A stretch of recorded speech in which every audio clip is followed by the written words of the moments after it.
'Janata garage' చూసినోళ్ళంతా ఇది అద్భుతం, సూపర్ హిట్, బ్లాక్ బస్టరు అనేమనటం లేదు. ఓకే. ఓకే సినిమా అంటున్నారంతే. 'ఎన్టీఆర్' గత సినిమాల కంటే కాస్త బెటర్‌గా, 'కొరటాల' బ్లాక్ బస్టర్‌ల కంటే తక్కువగా ఉంది రిజల్ట్. వరుసగా సెలవులు రావటం జనతాకు కలిసొచ్చిన విషయం.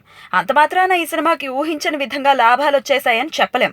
మరి ఆ లెక్కలేంటి? 'జనతా గ్యారేజ్' వల్ల బాగుపడింది ఎవరు? ఈ విషయాల గురించి లోతుగా ఆలోచిస్తే కొన్ని నమ్మలేని నిజాలు బయటపడతాయి. 'జనతా గ్యారేజ్‌కి 50 కోట్లొచ్చాయి, 60 కోట్లొచ్చాయని గొప్పగా చెప్పుకుంటోంది చిత్ర బృందం. అసలు లెక్కల్లోకి వెళ్తే 'జనతా' బడ్జెట్ 55 కోట్ల పైచిలుక. ఈ సినిమాని నిర్మాతలు భారీ లాభాలకి అమ్ముకున్నారు. ఒక్కో నిర్మాతకు ఎంత కాదన్నా 5 కోట్లైనా లాభం వచ్చింది. ఎన్టీఆర్, కొరటాలకు చెరో 10 కోట్ల వరకు దక్కాయి. ఈ సినిమా వల్ల బాగుపడింది ఎవరైనా ఉన్నారు అంటే అది వీళ్లే. మరి ఈ సినిమాని కొన్న బయ్యర్లు ఏమైపోవాలి?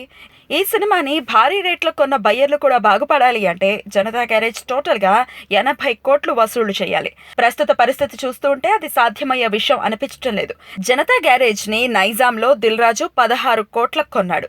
ఖర్చులు, వడ్డీలతో కలిపి అది 18 కోట్ల వరకు అయ్యింది. ఇప్పటికే ఈ సినిమాకి నైజాంలో 14 కోట్లు వచ్చాయని చిత్ర బృందం లెక్కగట్టింది. పోనీ ఆ లెక్కలే నిజమో అనుకున్నా ఈ సినిమాకి ఇంకా 4 కోట్లు రావాలి. సోమవారం వరకు వసూళ్లు బాగానే ఉన్నా మంగళవారం పూర్తిగా డ్రాప్ అయ్యాయి. థియేటర్లలో 30% టికెట్లు కూడా రావట్లేదు.